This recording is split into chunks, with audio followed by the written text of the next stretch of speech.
Right, so we've got another way of summing up functions being equal here. And so we've already said this, that to be a function, we have every element of t must be, or sorry, every element of S must be used and mapped to something in t. All right? If two elements are equal to each other and both part of the set, then the outputs must be equal to each other. Yeah? This is another way of saying that for every input, there's only one output. Yeah? So if we have two inputs that are equal to each other, their outputs have to be equal to each other.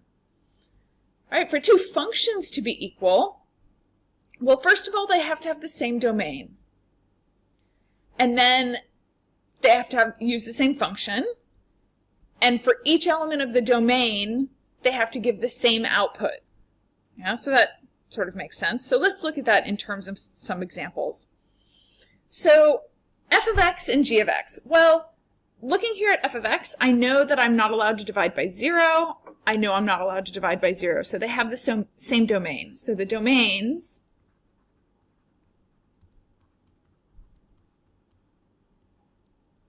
f and g are real values. We can use the backslash, not equal to 0.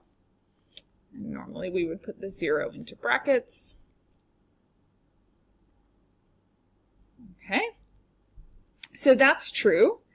F of x can simplify into 1 over x, which is then equal to g of x.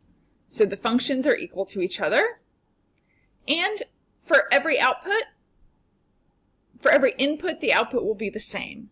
Yeah, I'm not going to end up with anything different, which I might, because this would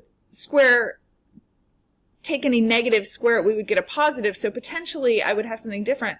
But because I've got this x up here, even though these have simplified, they simplify in such a way that I will maintain the same negative values that g of x would give me.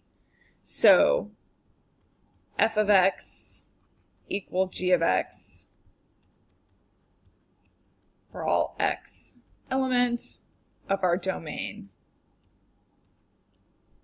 Yeah, so f of x and g of x are equal.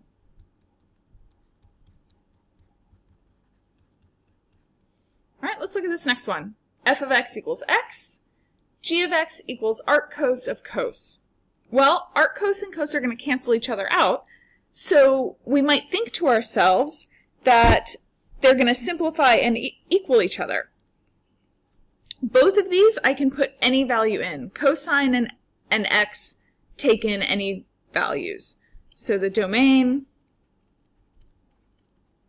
for each is real values. I could say that g of x simplifies to x. So it looks to me like f of x equals g of x equals x. But f of 2 pi is going to be 2 pi. G of 2 pi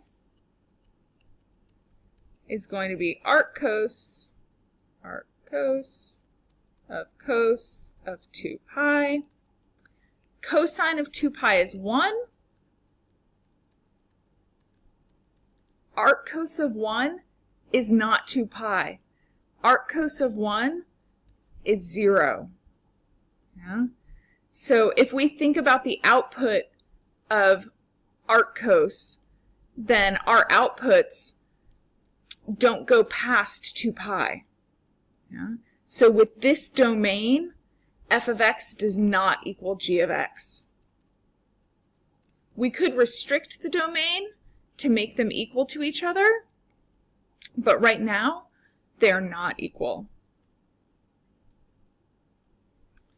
So if we restricted our domain to be from 0 to pi, because that is the domain of arc cos, if we restricted that domain, then f of x would be equal to g of x. But on this domain, not equal.